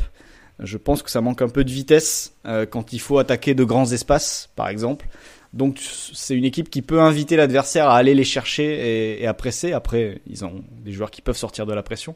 Mais je pense que si tu vas les harceler assez haut, si tu les empêches de mettre en place leur jeu de possession, je pense que les choses peuvent se compliquer un peu pour eux. Voilà. Après, il faut des joueurs pour assumer ça. Il faut savoir tenir une ligne haute. Il faut des joueurs un peu rapides, ou en tout cas plus rapides que la ligne d'attaque adverse, que la ligne d'attaque de Monaco. Mais ça reste une équipe en effet très très agréable et une équipe on va pas, ce serait une très belle récompense pour eux de finir sur le podium cette saison. J'aimerais bien qu'ils passent devant quelqu'un, mais je saurais pas dire qu'ils doivent éjecter du podium, donc et surtout je veux pas me risquer à le dire, donc voilà. Mais je pense qu'ils vont payer leur début de saison un peu chaotique et le fait de pas avoir trouvé tout de suite cette formule. Si vous vous souvenez, il y a eu un 4-3-3 avec Folland qui était exilé à gauche. Puis, cette animation à 3 défenseurs. Vraiment 3 axiaux, parce que Lille, en gros, va relancer à 3 aussi, mais c'est Lille qui est une variable un peu d'ajustement qui va monter au cours de l'action, etc. Monaco, c'est vraiment la sécurité à 3 centraux. Il y a vraiment un truc très clair entre phase offensive. Et je pense que s'ils avaient trouvé ça plus tôt, ils s'étaient aussi épargné 1 ou 2 matchs où ils sont... Alors, je sais pas si c'est la fleur au fusil, mais en tout cas, leur volonté d'avoir la défense à la médiane contre Lyon, par exemple. Ouais. Ça, c'était très compliqué. En fait, il y a des matchs que t'as perdus, mais... contre Lens Paris. Contre Lens aussi, le 3-0 qu'ils prennent à la maison. En fait, j'ai l'impression que Monaco a perdu des points ou des matchs en se trompant totalement dans l'approche. Là où Lille, Paris, etc., même Lyon, tu vois, alors il y a pas mal de mauvais jours, de temps en temps, ça arrive quand même à gagner. Parfois, nul, voire défaite, t'as pas de réussite, etc. Mais il n'y a pas de match où tu dis, mais n'importe quoi pendant 45 minutes, totalement à l'envers. Et Monaco, il y en a 2-3, ça peut se payer, parce que là, avant le match de soir, il me semble que c'était 10 victoires et 2 nuls en 12 rencontres. Ouais. Et avec en plus des retours de blessures. Qui, si tu combines à la fois la force sur le coup de pied arrêté avec Maripane, qui s'est transformé en serial buteur, et un banc où tu peux faire rentrer quand même pas mal de monde, Jovetic, qui est un joueur qui, sans blessure, je pense, ne serait absolument pas à Monaco, mais beaucoup plus haut. Des profils comme ça te fait quand même une variété, à la fois juste sur la fraîcheur, et puis même, tu fais rentrer Jovetic, Fabregas, Golovin, tu peux totalement changer ton approche. Christophe, Robert Kovac a fait entrer Fabregas, Crépin Diatta, Jovetic. C'est Nico. Nico, c'est pour ça. Mais Robert est adjoint, il me semble. Oui, c'est ça. Ouais, il est spécialisé coup de pied arrêté, il me semble. Donc Nico et son frère ont fait entrer Fabregas, Crépin Diatta, Jovetic, Diop et Fodé Ballo-Touré. Ouais. C'est trouver l'intrus. Mais après, un peu dommage peut-être pour Monaco. Alors peut-être que je suis tombé les mauvais jours, mais j'ai l'impression que Crépin Diatta, il n'a pas marqué ni fait de passe décisive, il me semble encore. Et pour l'instant, c'est pas le boost. Alors même si encore une fois, ça gagne les matchs. Dans ce 3-4-2-1, j'ai l'impression qu'il est trop bas quand il est piston et qu'il est pas capable de jouer le rôle intérieur que Diop ou Golovin pratiquent, tu vois. Donc c'est ça. Ouais. J'ai l'impression qu'on voit plus ses qualités physiques entre guillemets, des choses un peu de l'ombre, alors qu'il serait meilleur sur des aspects purement créatifs, mais c'est pas, enfin pour l'instant ça se paye pas forcément, mais c'est vrai qu'il y a ce côté, bon, il remplit la tâche, mais il t'a pas spécialement bonifié depuis son arrivée. Bah, disons que si c'était encore un 4-4-2, tu le mets côté, et je pense qu'il serait très bien. Mais là, je pense il a un peu le cul entre deux chaises, quel que soit son rôle. Je pense qu'il faudra attendre un peu la saison prochaine parce que là, à mon avis, ils vont finir avec ça. Peut-être que la saison prochaine, ils adapteront selon les départs et les arrivées de joueurs. Voilà pour Monaco. Il fallait qu'on évoque, on reparlera d'eux lors du Lille-Monaco, justement pour voir si Lille va aller chercher très haut ou pas. On verra bien. Et la Ligue 1 nous promet encore de beaux chocs.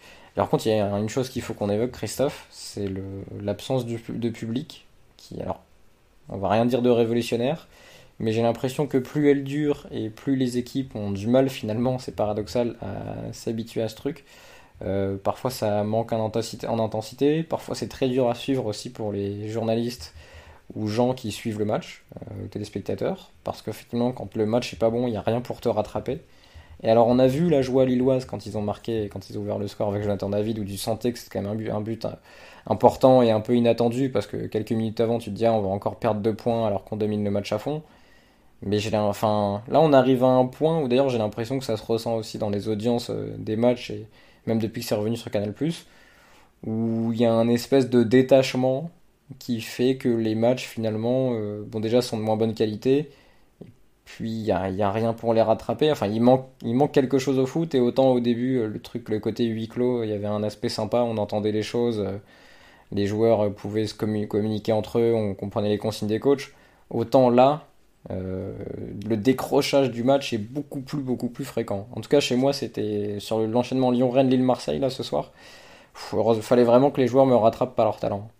Bah, déjà, faut dire quand même en préambule qu'il n'y a pas de fatalité, c'est-à-dire que le Gladbach-Leipzig de ce week-end était vraiment un match de très très haut niveau, et qui en plus par son scénario avec le retournement de situation tu oubliais totalement l'absence de public, et même des matchs avec public, il n'y en a pas beaucoup qui atteignent des moments aussi plaisants à suivre en tant que téléspectateur. Maintenant, c'est vrai que sur ce qui fait le pain quotidien de 95% des matchs restants en Europe, c'est très dur. Et c'est vrai alors à la fois on dirait un révolutionnaire, c'est vrai, mais j'ai notamment cette chance malgré tout de faire partie des quelques centaines de personnes qui peuvent aller actuellement sur des stades pour couvrir des matchs. Et en fait, je peux témoigner du fait qu'être au stade ne change rien en fait. C'est-à-dire que tu peux dire oui, mais t'es devant ta télé, c'est une expérience différente, on va dire, parce que tu peux avoir les tentations de ton frigo, de regarder ta tablette, ton ordinateur, en tout cas de faire autre chose pendant ce temps-là. Quand t'es au stade et qu'a priori t'as pas grand-chose d'autre à faire, surtout que t'as les masques, machin, donc t'as même pas le côté chaleureux d'aller discuter avec des gens autour parce que t'es censé être un peu séparé, etc. Comment était le buffet ce soir ? Il était absolument pas bon. Il y avait du saumon froid, mais qui était genre réchauffé, refroidi, et du quinoa. Et voilà, le quinoa n'a pas d'intérêt comme aliment. On a tellement senti la franchise dans ton intonation sur le c'était pas. Bah, j'y vais pour le buffet, moi. Pas bon. Il y avait même pas de dessert. Si, il y avait un éclair au chocolat, c'était le temps fort du repas. Après un mini morceau de camembert, mais bon, il y a un moment. Alors, mais revenons. Mais c'est vrai qu'en plus, si le buffet n'est pas bon, il y a vraiment. Bah, surtout que je dis buffet. Avant, c'était un buffet, donc je pouvais ratatiner le buffet comme je le fais à chaque fois, et manger à peu près 40% de la part totale prévue pour 30 personnes. Là, c'est des plateaux repas. Donc, tu donnes ton ticket, tu récupères un plateau repas comme à la cantine, ça va pas du tout, quoi. Mais l'enchaînement saumon, camembert, chocolat, faut l'assumer aussi.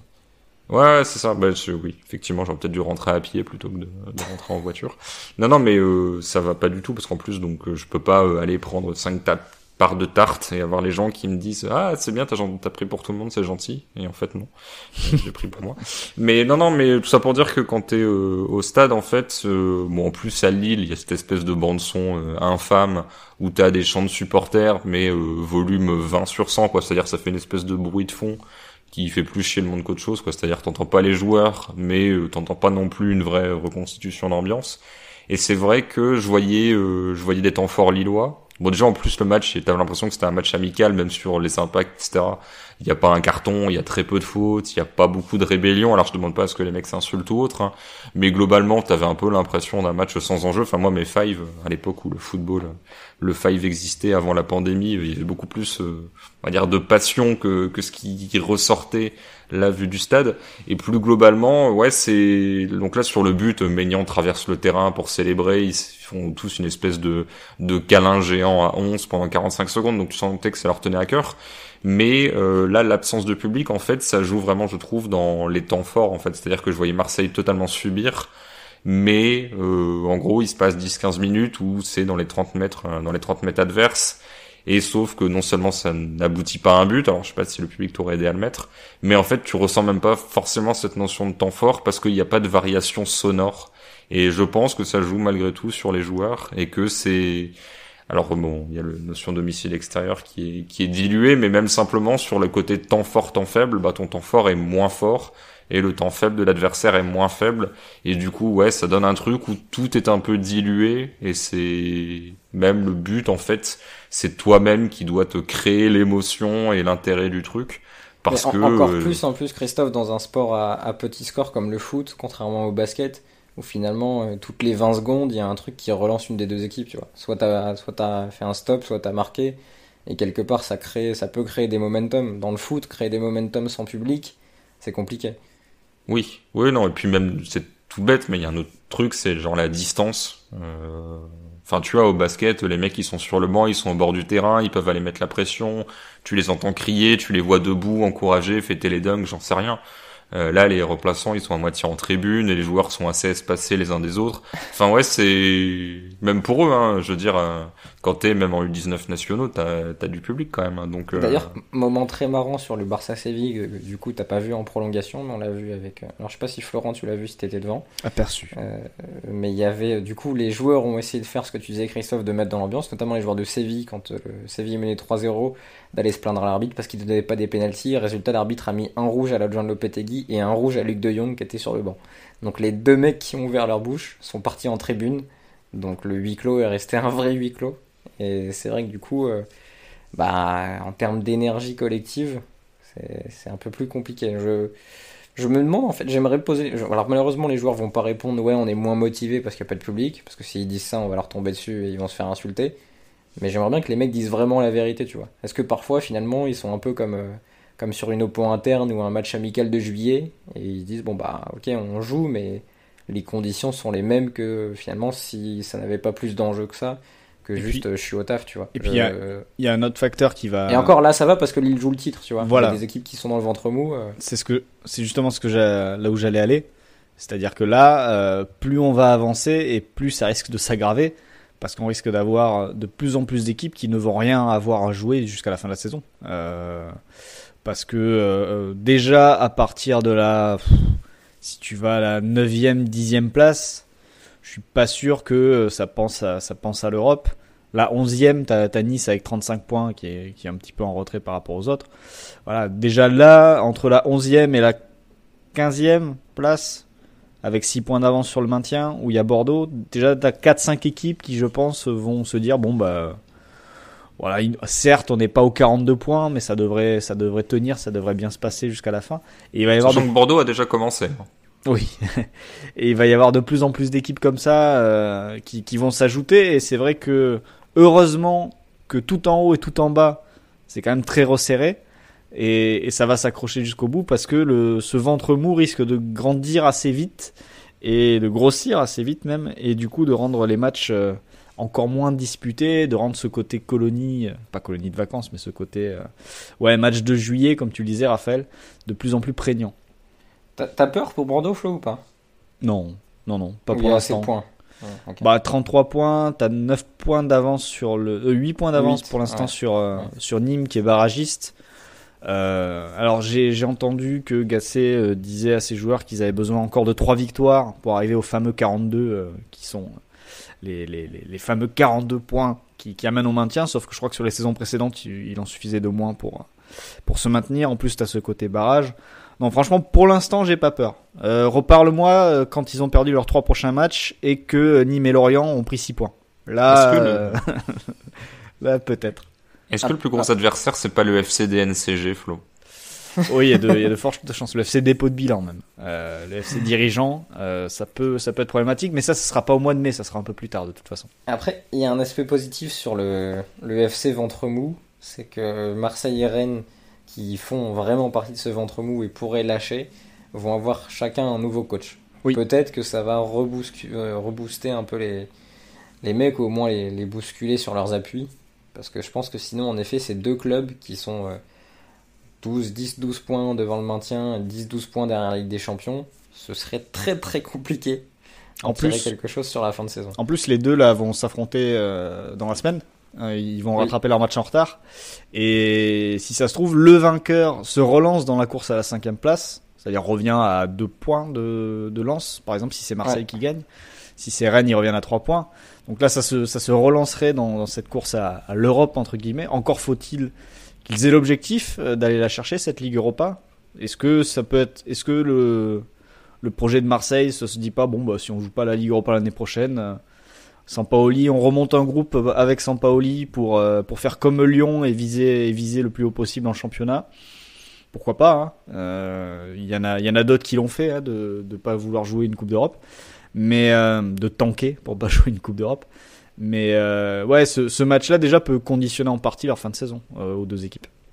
Ouais, en fait, tu vois, je suis curieux de voir la fin de saison de Nice ou Angers, par exemple, qui sont tranquilles. Et bon, alors ça, justement, on verra comment les coachs arrivent à les motiver. Nice, d'autant plus qu'ils jouaient quand même pas mal de temps avec une charnière avec 2 mecs prêtés, dont un sans option.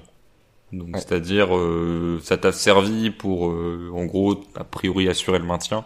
Qu'est-ce que tu fais sur le fait de construire ton avenir avec des mecs qui sont censés ne plus être là, en tout cas pour Saliba la saison prochaine? Mais bon, tu me diras, Bordeaux fait jouer série, donc il n'y a pas forcément de vérité sur le fait déjà de préparer la saison prochaine.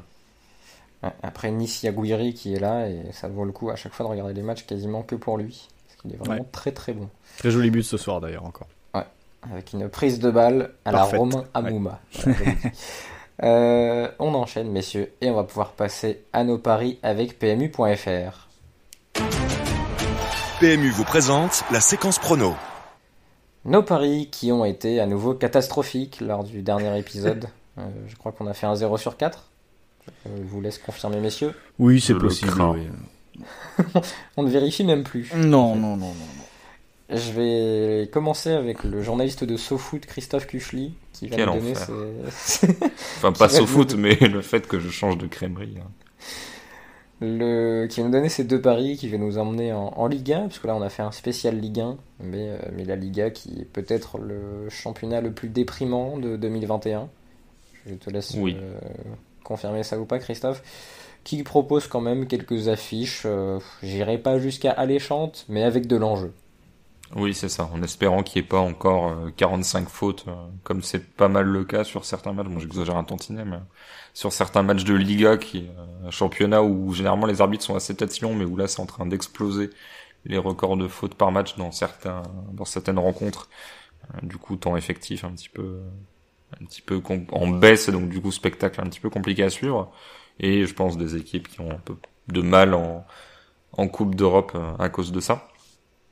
Le premier pari, Levante qui joue sur le terrain de la Real Sociedad. Mon pari, c'est la victoire de Levante à 6,25, qui se base sur une idée plutôt simple, qui est que Levante aime bien jouer face aux gros. C'est une équipe qui joue assez bien, pour le coup. C'est assez sympa de suivre les performances de Levante, alors qu'il n'arrive pas forcément à imposer son jeu, mais c'est plus de l'incapacité que d'un manque de volonté. C'est-à-dire que quand ça a la balle, ça veut vraiment la garder, ça veut vraiment combiner, sauf que typiquement contre l'Atlético, où ils ont d'ailleurs 2 matchs de championnat de suite contre le même adversaire, je sais pas si c'est déjà arrivé souvent, mais où il y a un partout et victoire de 0. Je pense que s'ils avaient pu avoir 70% de possession, ils l'auraient fait, parce qu'à chaque fois qu'ils avaient la balle, ils essayaient de la valoriser. Seulement l'adversaire l'a récupéré quand même relativement vite. N'empêche qu'il y avait des bonnes séquences, et Levante en fait est une équipe qui est alors empêcheur de tourner en rond, c'est sans doute un terme un petit peu fort, un petit peu bateau, mais Levante est 9e, ce qui est déjà plutôt intéressant, à Enis Bardi, le Macédonien, dont je porte fièrement le maillot, enfin pas actuellement, mais voilà, en étant l'une des seules personnes, je pense, en France à avoir cet objet. Et donc, je disais, outre ces 2 matchs face à l'Atlético, qui sont quand même des vrais marqueurs, fin janvier, donc il y a pas si longtemps finalement, il y a une victoire 2-1 face au Real, où là aussi des vraies intentions, une vraie volonté de ne pas rendre la balle. Et voilà, il y a eu plusieurs victoires comme ça contre les adversaires. En coupe, ça a battu Villarreal. Donc il y a eu aussi une victoire à l'aller face à la Real Sociedad 2-1. Donc tout ça pour dire que c'est une équipe qui, domicile extérieur, j'ai pas l'impression que ça impacte beaucoup ses performances. Et de l'autre côté, la Real Sociedad qui était intéressante sur son nul face au Real, match que j'ai vu, mais qui est quand même que tu peux quand même étouffer de temps en temps, et Maxime Le Marchand et compagnie derrière, c'est quand même pas l'assurance tout risque. Donc du coup 6-25 pour une victoire d'une équipe de Levante qui est à peine moins bien classée que la Real Sociedad, même s'il y a quand même un petit écart de points. T'as dit Maxime Le Marchand ou Robin Le Normand? Ah oui, j'ai dit Maxime Le Marchand en pensant à Romain Le Normand, ce qui est l'un de mes lapsus préférés mais involontaires. C'est les noms se ressemblent trop, et en plus ils ont le même poste, et c'est 2 Français gauchers tous les 2, je crois, en plus, qui jouent dans des championnats, j'allais dire exotiques, non, mais en tout cas dans les championnats étrangers. Sans que Maxime Marchand, je crois, est parti avec Jérémy Gélin du côté de l'Antwerp en Belgique, si je dis pas de bêtises. Mais oui, effectivement, Robin Le Normand, mais qui est un joueur que Florent et moi n'apprécions pas particulièrement, pas personnellement, mais simplement parce qu'on le voit rarement être vraiment bon, en fait. Mais donc voilà, victoire de Levante, plus de 6, honnêtement, c'est une affaire quitte à se planter, au moins, espérons que si ça réussit, ça soit pas pour rien, quoi. Robin Le Normand qui doit être ravi de se manger, moi il nous écoute pas du tout, hein, mais de se manger un tacle gratuit alors qu'il s'attendait pas du tout à être cité. J'ai rien contre lui, je m'écris des bonnes choses sur la Real Sociedad, donc Robin Le Normand, viens parler avec nous. Tu pourras insulter Christophe et Florent, et tu pourras leur indiquer quel match regarder, puisqu'ils sont mauvaises langues, pour te trouver bon. Voilà pour le premier pari de Christophe, qui va enchaîner avec son deuxième pari sur, par contre là, un vrai choc en Liga, qui pourrait relancer ou non la course au titre. Oui, avec un pari que j'ai volé à Florent, qui s'en est rendu compte des heures après que j'avais déjà pris ce pari. Alors je ne sais pas si c'était sa volonté d'aller là-dessus. C'était pas ce pari, mais c'était ce match. Voilà. Donc moi c'est victoire du Real sur le terrain de l'Atlético à 2,75, en me basant sur ce qui a été fait à l'aller et sur ce que l'Atlético a montré face à Chelsea en Coupe d'Europe, à savoir qu'il y a quand même cette tendance à face au bloc bas, on sait que le bloc sera bas, donc du coup on pense notre animation pour le déstabiliser, en comptant sur une base défensive et sur un gardien exceptionnel pour on va peut-être concéder un petit peu plus, mais c'est pas censé se payer parce que la différence doit se faire de l'autre côté du terrain. À l'inverse, face aux équipes de même calibre, voire un petit peu plus fortes, c'est le retour au béton ou quelque chose qui s'en rapproche quand même étrangement, et ça marche pas forcément. Donc cette idée d'un Atlético qui sera beaucoup plus prudent et qui perdra face au Real comme il a perdu à l'aller, où j'ai l'impression vraiment qu'en fait le Real va perdre, alors au-delà des blessures, va perdre le titre sur tous les matchs où t'es à 80% et d'habitude ça gagne, et où ça ne gagne pas, parce que quand l'Atlético est à 100% et que le Real est à 100%, le Real est pour moi meilleur. Donc en partant du principe, pour moi, si le Real fait son match à son meilleur niveau, le Real gagnera, sauf circonstances. Et comme en plus, je pense que le plan de l'Atlético sera un peu le même que d'habitude et qu'il a montré des failles.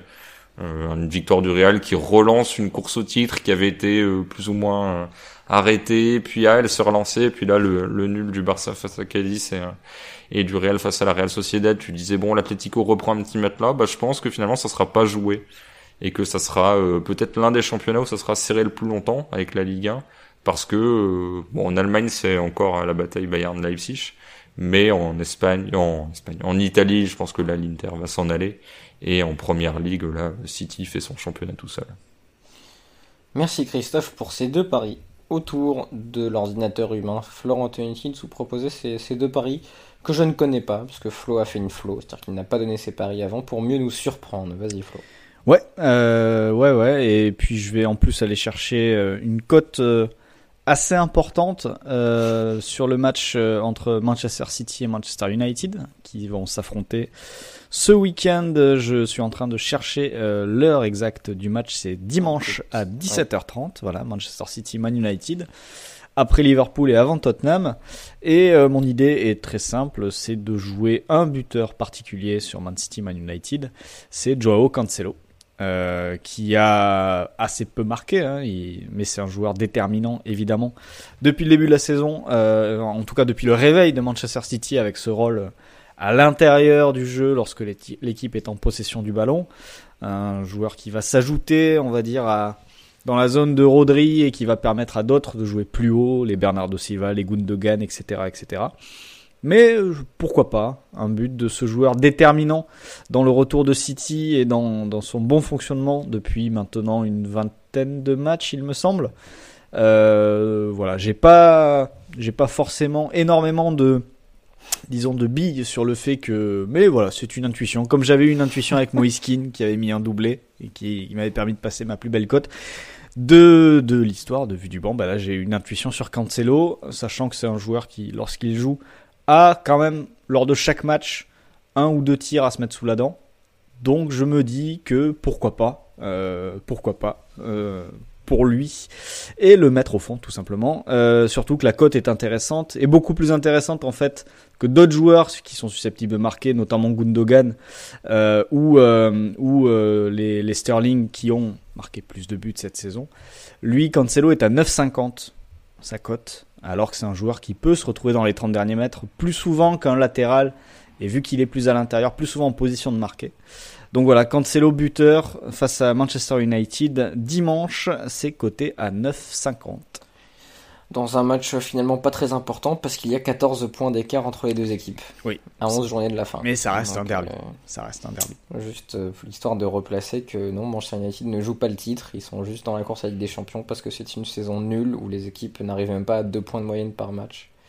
Et c'est pour ça qu'ils sont deuxièmes. Voilà. Et c'est pour ça que City est devant. Et ça veut pas dire que Solskjaer devient un grand coach parce que c'était deuxième cette saison-là. Ouais, c'est juste pour les supporters mancuniens qui à un moment ont cru que ça y est, c'était fini la mauvaise période. Bah non, non, c'est pas fini. Voilà, je compense les gros problèmes de Liverpool en rappelant que ça y est, Solskjaer n'est pas devenu un grand coach. Ton deuxième pari, Florent, concerne quel match ? Direction l'Italie avec un autre choc, même si la Lazio est un petit peu en retrait puisqu'ils ne sont que 7e. Ça reste une équipe qui était qui était sur le podium la saison dernière et qui est toujours candidate à l'Europe, on va dire à minima. Ils ont aujourd'hui 6 points de retard sur la Juve qui est 4e et c'est la Juve justement qu'ils vont affronter ce week-end. Le match a lieu samedi soir à 20h45. Juve-Lazio, et en fait l'idée c'est de partir sur un petit upset, une petite surprise que pourrait créer la Lazio sur la pelouse de la Juve. Alors pourquoi ? Parce que la Juve a du mal franchement à me convaincre sur tous les matchs où j'ai pu l'apercevoir, et la Lazio a, il me semble, des joueurs capables et une manière de jouer capable de la mettre en difficulté. C'est-à-dire que si je revois, je verrai pas le match, mais si je revois la Juve dans une configuration un peu comme face à Porto, où elle a la balle, mais elle la fait circuler sans beaucoup d'idées dans la moitié de terrain adverse, et vu qu'elle a pas d'idée, elle finit par la perdre face à la densité de la Lazio dans le cœur du jeu avec ses 3 défenseurs centraux et ses 3 milieux de terrain, et que ça finit par partir en transition. Je me dis que la Lazio peut mettre la Juve en difficulté si on est dans cette configuration de match-là, sachant que la Juve aura aussi un match important à jouer en semaine, puisque mardi soir, je crois, et c'est pour ça qu'ils jouent le samedi, j'imagine, mardi soir, la Juve affrontera le FC Porto et devra renverser son 8e de finale de Ligue des Champions. Donc, l'idée, c'est de partir sur une Lazio qui réussit à faire quelque chose sur la pelouse de la Juve, même si je m'enflamme pas, et je choisis le pari remboursé si égalité. Donc victoire de la Lazio, remboursé en cas d'égalité, c'est coté à 2,60. Mais pour les plus joueurs, je vous donne quand même les cotes pour la victoire sèche de la Lazio, qui est un pari sur lequel j'avais hésité, mais vu que j'avais utilisé une grosse cote avec Cancelo, je voulais assurer. La victoire sèche de la Lazio est à 4,20. Et si vous êtes encore plus joueur, la victoire de la Lazio avec un handicap de -1 est à 8,50. Donc voilà, je vous laisse avec tous ces chiffres, mais je me dis que s'il peut y avoir une surprise, je pense, sur ce match-là. Christophe, Flo nous a fait une énorme tonute là, avec ses 3 cotes en 10 secondes. Il nous a totalement ardaqué comme d'habitude. Ah mais tu vois par exemple la Lazio, donc ils ont perdu il y a 2 semaines face à l'Inter, mais ils sont quand même allés battre l'Atalanta 3-1. Ils ont mis 3-0 à la Roma au mois de janvier. Ils ont quand même sur cette nouvelle année réussi 2 de leurs 3 gros rendez-vous. Donc pourquoi pas face à la Juve, n'est-ce pas? Pourquoi pas, en effet, Florent. Je profite là, parce qu'on parle classement, etc., de faire un point sur notre duel entre Schalke et Sheffield. Pour dire que Ça faisait longtemps. Sheffield a pris un petit peu d'avance, ils sont à 14 points en 24 matchs, Schalke est à 9 points en 23 matchs. Mais Schalke est vraiment beaucoup plus ridicule. C'est-à-dire ils ont une victoire en 23 matchs, et 16 défaites, 61 buts encaissés. Et le départ d'Ozan Kabak ne les a pas soignés, puisqu'ils viennent de prendre 4-0 à domicile contre Dortmund et 5-1 à Stuttgart.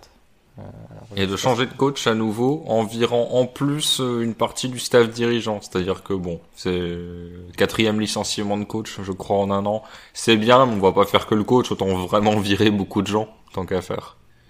Ah, mais je pense que là, il faut raser les bâtiments et recommencer. Hein. C'est quand même je sais pas si t'as vu, mais ils sont tellement... Alors, c'est de connaître Paul Arrivé, notre ami qui fait le e-sport sur l'équipe. Alors, chose qui ne m'intéresse absolument pas, mais voilà, qui a le mérite d'exister pour ceux que ça intéresse. Et Paul, j'ai vu qu'il disait que Schalke avait une place, je crois que ça s'appelle League of Legends, le jeu. Oui. Et ils avaient une place, genre en première division, ou je ne sais pas quoi, et ils la mettent en vente pour se faire des sous pour l'institution Schalke et pour la reverser à la partie football du truc. Donc ça pour dire que financièrement, c'est quand même pas incroyable. Ouais, c'est compliqué. Et le pire, c'est que l'été qui arrive, ils vont récupérer Ozan Kabak. Et ça va être fabuleux. Non, ça c'est ce que t'espères, ça. C'est ce que t'espères, ça. En fait. Oui, c'est ce que. Oui. Ouais. J'espère qu'il n'y a pas une clause cachée. D'achat obligatoire en cas de match joué ou un truc comme ça. Ou en cas de descente de Schalke, tu sais le truc. Ouais. Ou la clause, comme la clause de Danilo aussi à Paris. Je crois que c'est 18 millions qui est levé automatiquement si Paris est sur le podium. Ouais. Donc en gros une clause, bon même si là ça se déroule pas forcément totalement comme prévu, il y a un petit doute, mais qui est une clause qui est un peu fantôme quoi. Enfin, qui est a priori levée automatiquement. Mais il me semble qu'ils avaient fait en sorte qu'il n'y ait pas de choses comme ça dans le transfert de Kabak. Donc on verra. On verra. C'est Dieu qui donne, comme disent les rappeurs. Voilà pour la fin de cet épisode. Le programme est assez sympa finalement ce week-end, Florent. Est-ce que ça mérite pas un nouvel épisode de Vue du banc en début de semaine? On verra. Déjà, c'est sûr qu'il y aura un épisode mercredi soir avec le 8e de finale retour du Paris Saint-Germain face au Barça. Je ne sais pas encore si on fera quelque chose après la Ligue Europa en fin de semaine. Donc c'est vrai que il y a un Liverpool-Chelsea demain, il y a le derby de Manchester dont je parlais lors de mes paris dimanche, il y a Real Atlético ou Atlético Real, je ne sais plus, Christophe, tu vas m'aider, aussi qui doit suivre. Atlético Real. Donc ça peut en effet, avec en plus le Juve Lazio, être l'occasion d'un petit tour d'Europe, puisque là on a fait le top 4 de la Ligue 1, ça peut être l'occasion de faire un tour des autres grands championnats, peut-être des vrais grands championnats, pour faire le point avant le sprint final. Qui sait, ça peut être quelque chose de pas mal. Ça me rappellera les grandes heures d'Union Libre avec Christine Bravo, où on faisait un tour d'Europe. Union Libre, centre de formation des chroniqueurs, parce que c'est là aussi que Nikos Aliagas s'était révélé, il faut le rappeler. Alors tu dis centre de formation des chroniqueurs comme si tu avais 8 exemples à nous donner, comme c'était la Masia. Je suis sûr que je vais t'en retrouver d'autres. Mais il y avait Maureen Dor. Pour la Belgique du coup. Maureen Dor qui était mythique dans certains échanges avec Pierre Bénichou. Il y avait un gars qui était au 8e degré et elle au premier. C'était assez fantasque. Voilà, merci à vous messieurs, on se retrouve donc la semaine prochaine. Et puis évidemment il y aura un épisode Ligue des Champions pour revenir sur ce qui se sera passé dans cette compétition folle. Ciao. Salut. Cordialement. Vous avez tout compris grâce à ce podcast. C'est le moment de parier sur PMU.fr. PMU, que les meilleurs gagnent.